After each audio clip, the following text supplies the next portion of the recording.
You know, the Motorola DROID BIONIC was the phone that was supposed to rule all machines. I'm not quite sure what the Motorola DROID RAZR is, but two things are for sure. One, the specs are better, and two, the body looks better as well. Here it is, the Motorola DROID RAZR. It's coming to Verizon tomorrow, 11/11/11 at 11:11 a.m. I know it's a lot of 11s, but that's when the stores are opening for this bad boy. It's going to be available for $299.99, and this thing comes 2 months after the Motorola DROID BIONIC, and also they're reprising that iconic RAZR brand name. You can see 7.1 millimeters thin with a dual-core 1.2 gigahertz processor, an 8-megapixel camera, 4.3-inch QHD display, actually QHD Super AMOLED Advanced. Try mixing all those terms together. QHD Super AMOLED Advanced display and more. It's running Android 2.3 and it is ice cream sandwich ready, according to Motorola. Now, is this a device to get? Should you buy this when the Galaxy Nexus is on the way? The HTC Rezound is right around the corner. We'll find out in the review. But first, got to give some love to my boys at Best Buy Mobile, because when you go into Best Buy Mobile tomorrow to get this, you'll walk out working. They'll help you set up your email, your web. They'll get this thin device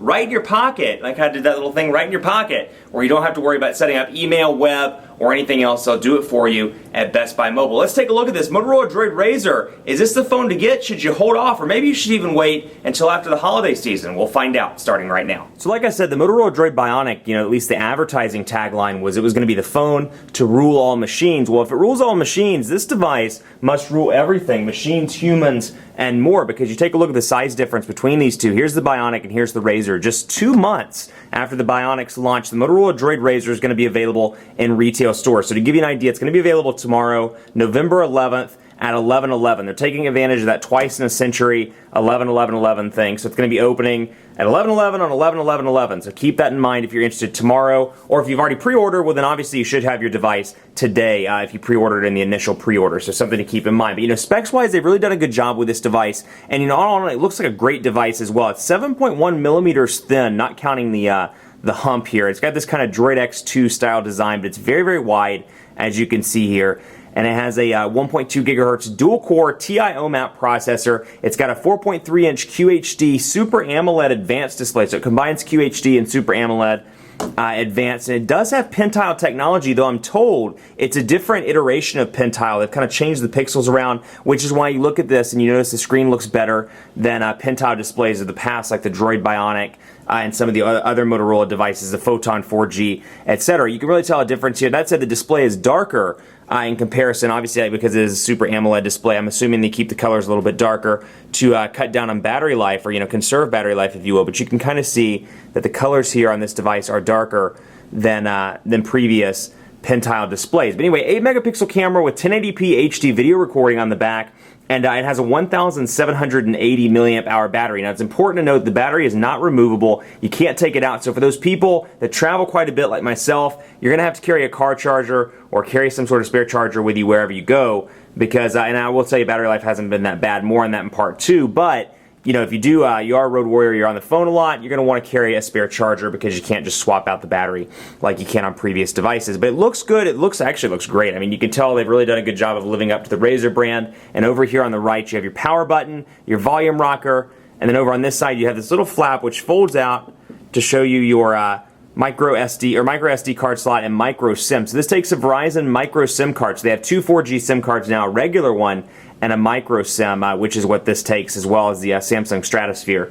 So that's something to keep in mind. 3.5 millimeter headphone jack up here, micro USB charging port, HDMI out up at the top, and then nothing on the bottom. But it's a great looking device, and you can tell, even though it's running a 1.2 gigahertz dual-core processor instead of these 1.5 gigahertz processors we're seeing in other devices like some of the Galaxy S2 line, the Skyrocket, and then T-Mobile's version, you can see it runs relatively quickly. I've had no lag whatsoever, and you can see, like the other Motorola devices, the recent ones on Verizon at least, it has 5 home screens and operates in that kind of carousel look with it. You can see here, it's the screens slowly shift out. They're moving in carousel form, and they're shifting, back and forth. And so I can pinch out, actually I take that back, this is Motorola, so I need to double tap, and you can see I have my 5 home screens here, and then in my apps drawer, you can see what comes pre-installed on it. I have some Verizon stuff, I have guided tours, I have GoToMeeting, and at the event, Motorola really touted this as being a business-friendly device. So you're going to see stuff like GoToMeeting, you're going to see a lot of advanced VPN support on this thing, and more. So Amazon Kindle, Blockbuster, Google Books, pre-installed. You've got IM messaging, which is a Motorola thing, but Moto Print, Moto Active, which is kind of like that little iPod-like thing they showed off, at the Motorola event earlier last month. And then you have Netflix, My Verizon Mobile, NFL Mobile, which is a Verizon application. You got Smart Actions, which I'll focus more on a little bit later. You have Social Location, which is another great program. Then you have VCast Tones, Verizon Video, and they have VZ Navigator pre-installed as well. And you can also access all that by coming up here and then going to the Verizon Wireless folder, and you can access everything on your own. So you can see mobile hotspot, device setup, all these other things that come pre-installed. You can set up a new group as well for, if, for example, let's say you want to do like Aaron's frequently used applications. I can make a group, I can throw in the 3 or 4 things I use most often, and keep that open as a folder. But here you can see, recent apps that I've used, for example, downloaded apps. I can go back to all and see them all in one. So they do kind of scroll from left to right, unlike that traditional Android format where they scroll up and down. But again, minor difference, and we see that, or we saw that rather, on the Droid 3 and some of the other recent Motorola devices as well, the Droid Bionic on Verizon, just to name a couple. But anyway, looks great. You can see it has Gorilla Glass on the display, and they've really done a good job of pointing out this device can withstand the elements. Now, if I were to throw this from my 16th story building here, or 16th story window rather, and it hits the ground, it's probably going to break, and it's probably going to hurt somebody to boot. But it has a Kevlar back, Kevlar coating here, Gorilla Glass in the front. So this thing's going to take some scuffs and should work just fine. Now, obviously, you do that at your own risk, but again, if you're like me, you're prone to dropping your device every now and again because you're usually carrying 47 phones in your hands when you walk out of the office.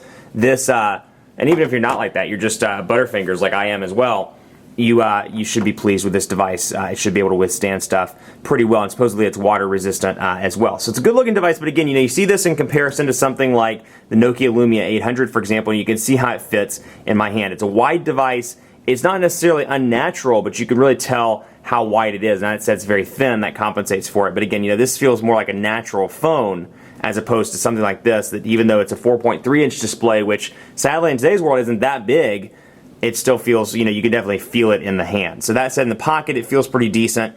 I've had several occasions here where I felt for it in my pocket and forgotten which pocket I put it in because I'm having trouble feeling for it. So it's definitely a lightweight device that feels good, but if you have a problem with things being too wide, you may want to take a look at it in store. You got your 4 capacitive buttons down here, but let's take a look and go into messaging and do a quick speed or quick typing test and take a look. So you can just see the colors are darker, and this is something you'll notice right out of the gate, particularly if you're coming from the Bionic or an older Motorola device. You'll notice that most likely because of that Super AMOLED display, the keyboard and a lot of the menu functions have gone black and gone gray instead of that lighter gray look that they've done in the past. So keep that in mind. I'll give you an example here, and this really isn't a dogfight, but you can see the comparison difference between old Motorola keyboard and the new Motorola keyboard here, and the old way that it looks versus the new way. They're really taking advantage of that Super AMOLED. The fact that darker colors kind of prolong the battery life, or have been proven to prolong the battery life. So you can see the keyboard here, very easy to type on despite being a thin device. The Quick Brown Fox, well, let's see, Quick Brown Fox grabbed a sword. And I kind of picked this up from one of the YouTube comments. But Quick Brown Fox grabbed a sword and went to fight the crazy giraffe. Quick Brown Fox grabbed a sword and went to fight the crazy giraffe. Now you'll see these Motorola transition effects. These are not Android transitions. These are part of Motorola's custom user interface, which, by the way, this is running Android 2.3.5 with Motorola's interface, which you see some improvements, some changes, some tweaks on this build of it versus older devices like the Bionic, which I hate to even call it an old device, but still.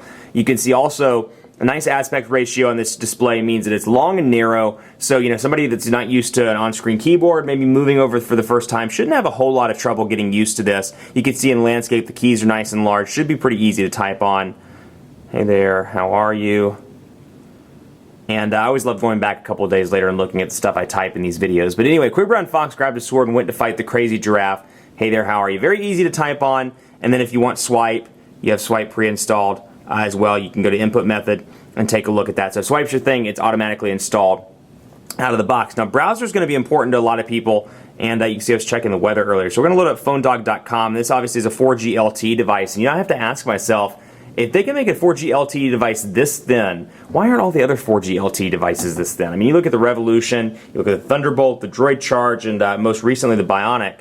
In comparison to this, they've really done a killer job making a 4G LTE device that's small and pretty pocketable, to say the least. So pinch to zoom here, you know, again, there's maybe a little bit of a lag, and, you know, especially I kind of benchmark a lot of these Android phones to the one which I've found the best, which is the Galaxy S2, the unlocked Galaxy S2, which is very fluid, very smooth, and easy to use. I see a little bit of stutter, but again, not enough to where I'd be concerned about using this on a daily basis. For the most part, pinch to zoom is very responsive, and transition effects transition effects seem to be very quick. Sorry, I was reading that advertisement as it popped up. But you can see, for the most part, pretty responsive here. Transitions move quickly, and there's little to no lag, maybe just a little bit of stutter from time to time. But you shouldn't have a problem with this for the most part. And then I can go and open a new window.